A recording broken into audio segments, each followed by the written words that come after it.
The sun hung low over the sleepy town of Milford, Virginia, casting long shadows across the cracked pavement leading to the county courthouse. It was one of those crisp autumn mornings where the air carried a bite, reminding everyone that winter was creeping in. The building itself was a relic of better days. Red brick walls, faded by decades of rain and neglect, flanked by overgrown hedges that no one bothered to trim. People trickled in through the heavy oak doors, their footsteps echoing like distant thunder. Lawyers in rumpled suits clutched briefcases. Reporters fiddled with their cameras, and curious onlookers whispered among themselves, drawn by the promise of drama. This was no ordinary hearing. Today marked the culmination of 15 long years, a verdict that had been appealed, dissected and debated until it felt like an open wound in the community. The courtroom was packed, the air thick with anticipation, and the faint scent of stale coffee from the vending machine in the hall. Wooden benches creaked under the weight of spectators, and the fluorescent lights buzzed overhead, casting a harsh glow on faces etched with exhaustion. At the front, near the defendant's table, stood Elena Ramirez, a woman whose presence commanded silence without a word. She was in her mid-40s now, her once vibrant features softened by time, but her eyes burned with an unyielding resolve. A simple beige scarf draped over her dark hair, a subtle nod to her heritage in a town that often forgot. Diversity existed beyond the annual cultural fair. Elena had become a fixture here, her story woven into the fabric of Milford's gossip. 15 years of waiting had forged her into something unbreakable, a statue of quiet defiance amid the chaos. Across the aisle sat Marcus Hale, the man the world had condemned. Handcuffs glinted on his wrists, chaining him to the table like a forgotten promise. His face, lined with the scars of prison life, still held a flicker of the vitality that had once defined him. At 38, he looked both younger and older than his year's eyes, sharp, as if scanning for one last escape route in a life that had offered none. The defense attorney, a slick young man fresh out of law school, pleaded passionately, gesturing wildly at stacks of yellow documents. The prosecutor, a stern woman with a no-nonsense bun, recited evidence with the precision of a surgeon's knife. But all eyes drifted back to Elena. The judge, an elderly man with a gravelly voice and wire-rimmed glasses perched on his nose, cleared his throat. The room fell silent as he flipped through the final pages of the case file, his gavel resting like a dormant threat. "The verdict stands," he intoned, his words heavy in the still air. "The sentence remains unchanged. The final date of execution will be set next week." A murmur rippled through the crowd, but Elena didn't flinch. She nodded once, her lips parting to whisper, the phrase that had become her mantra over the years. "When they execute my husband, I will call the Adhan myself." Laughter erupted from the back rows, sharp, mocking bursts that echoed off the walls. A few reporters smirked, pulling out their phones to capture the moment. By evening, the clip would explode online, trending under hashtags like Execution Adhan and Viral Widow. The woman who wants to chant a prayer at her husband's hanging, they'd say, reducing her pain to a meme. But Elena didn't care. She turned and walked out, her steps measured, leaving the courtroom to its judgments. The arrest that started it. 15 years earlier, the world had been different, brighter, somehow, before the shadows swallowed it whole. Milford was a quiet suburb then, the kind of place where neighbors waved from porches and kids rode bikes until dusk. Marcus Hale was a mechanic, hands always stained with grease, but his smile could light up a room. Elena, his wife of 5 years, worked as a nurse at the local clinic, her days filled with healing others while building a life of their own.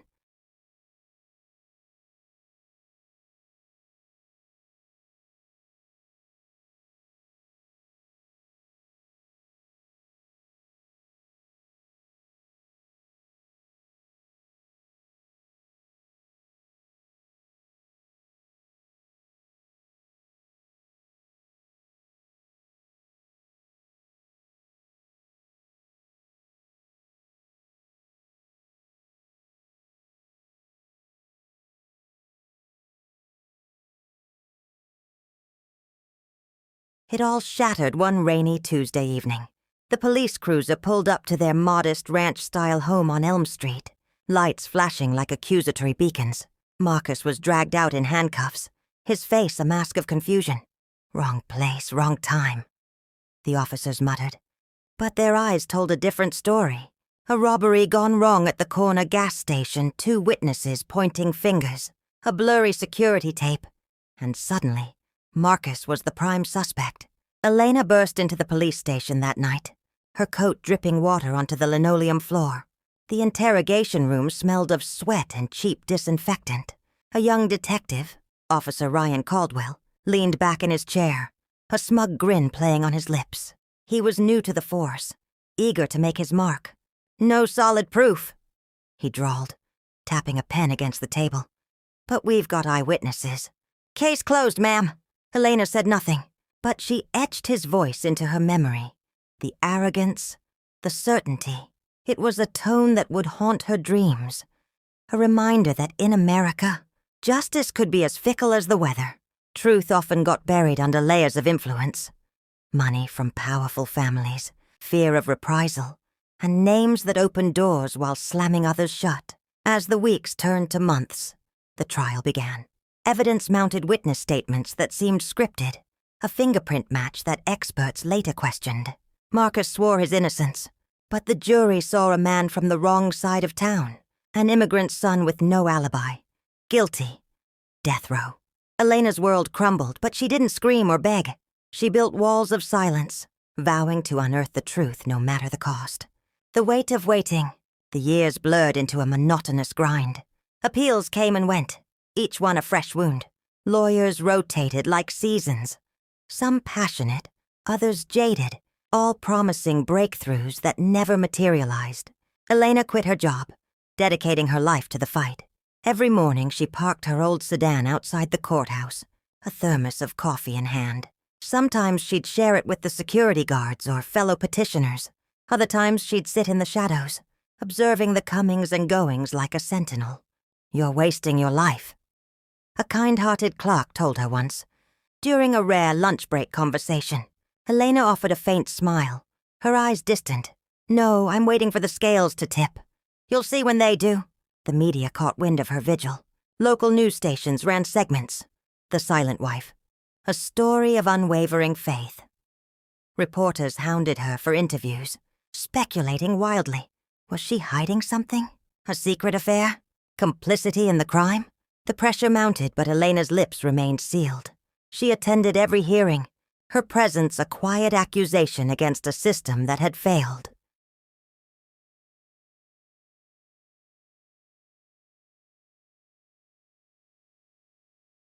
Behind closed doors, she studied.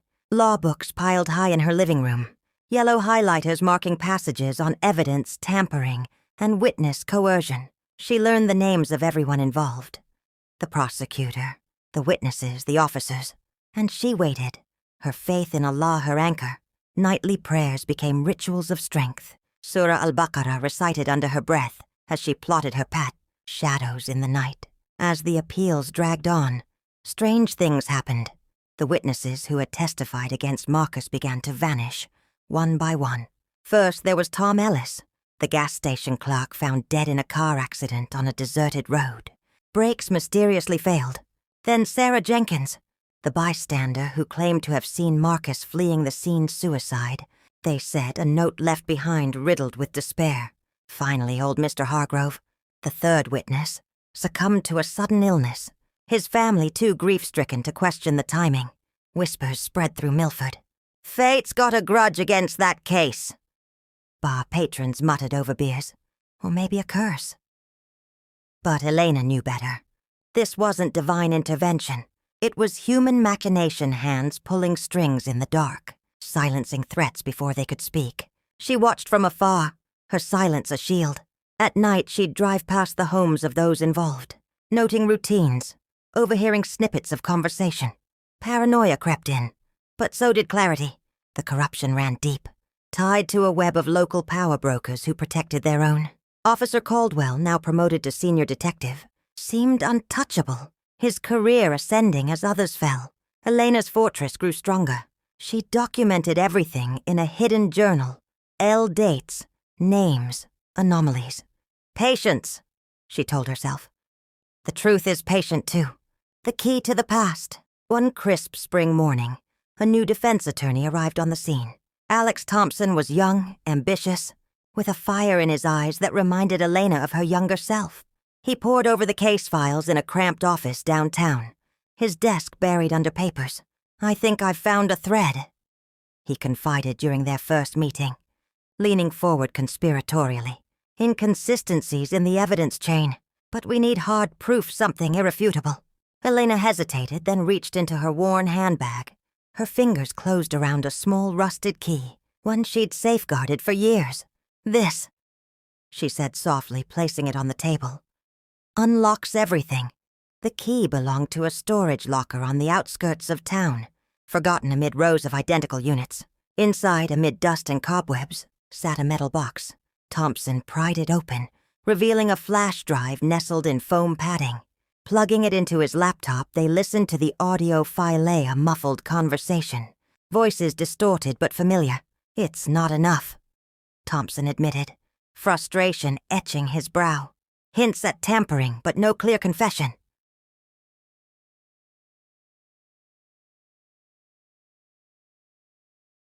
Elena nodded. Yet.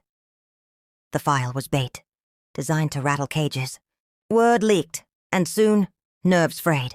Caldwell's polished facade cracked just a little enough to make him sloppy. Cracks in the armor. The pressure cooker boiled. Over when the prosecutor called a press conference outside the courthouse. Flanked by microphones, she denounced the new evidence as a desperate hoax.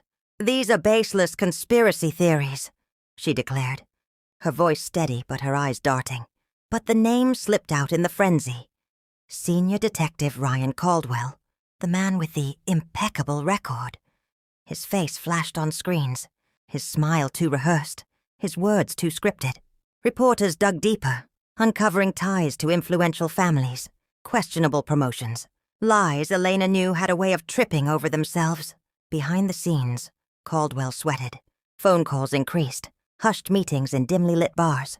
Elena's silence amplified the paranoia. She became a ghost in their narratives, a woman who knew too much but said nothing.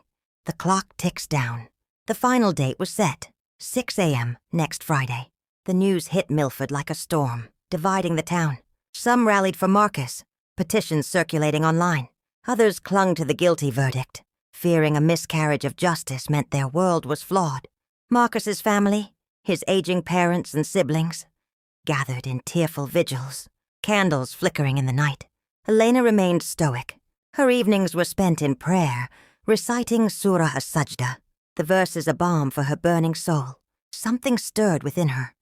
A plan years in the making, pieces falling into place like dominoes. She visited Marcus in prison one last time, the glass partition a cruel barrier. "It's almost over," she whispered. He pressed his hand to the glass. "You've carried this too long." "Not long enough," she replied, her eyes fierce. The envelope of truth. The night before the execution, Elena draped a white shawl over her shoulders, its fabric soft against her skin. She packed a small envelope, sealed, unmarked, and drove to Thompson's office under cover of darkness. "Keep this," she instructed, handing it over. "You'll need it tomorrow." "What's inside?" he asked, curiosity piqued. "What binds us all?" she said cryptically. "The truth." Back home in the quiet of her empty house, Elena sat by the window. A small glass vial rested in her pocket, its contents a mystery, even to her closest allies. Medicine to steady her nerves? Or something more final? The weight of it was comforting. A choice in a life of imposed fates. Sleep evaded her. Instead, she reflected on the journey, the betrayals, the losses, the unyielding faith that had sustained her. Dawn approached, and with it, reckoning. Dawn of revelation. 5:50 a.m., the execution grounds at the state penitentiary were a somber spectacle. Chain link, fences topped with razor wire, floodlights piercing the pre-dawn gloom, reporters clustered behind barriers, cameras rolling.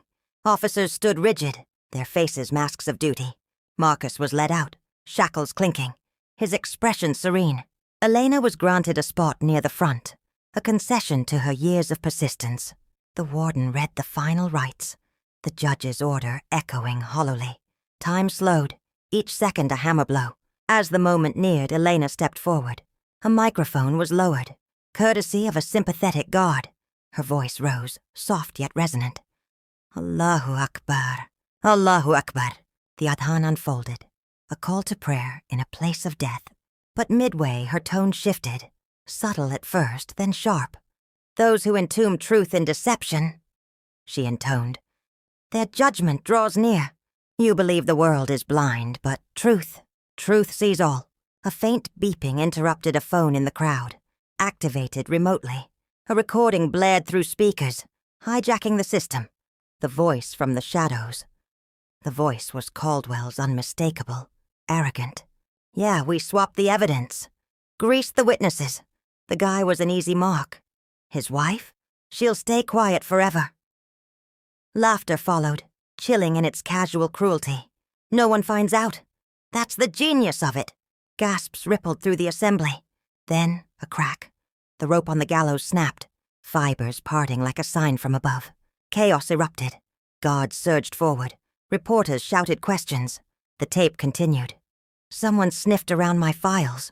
But it won't stick. But it did. The proof was ironclad, unraveling the web. In the aftermath, investigations detonated like fireworks. The recording stemmed from a bug Elena had planted 5 years prior, hidden in Caldwell's home during a chance encounter at a community event, programmed to activate on keywords: evidence, witness, quiet. It captured confessions over time. That morning, Elena had orchestrated the finale. The Adhan as trigger, syncing the playback through hacked speakers. The voice of truth exposed the rot. Arrests followed swiftly Caldwell. The prosecutor, complicit witnesses unearthed. Marcus's conviction was overturned. Freedom granted within days. The bitter sacrifice. As handcuffs clicked on Caldwell, Elena offered a faint, eerie smile.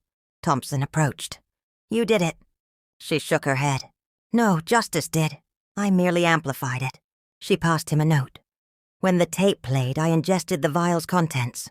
Not lethal, outright, just enough to fade slowly. I refused to perish in obscurity. I chose to depart with truth resounding. Minutes later, she collapsed. Paramedics rushing in. Her smile lingered, a final defiance. Echoes of justice. Headlines blared. Silent widow shatters corruption ring.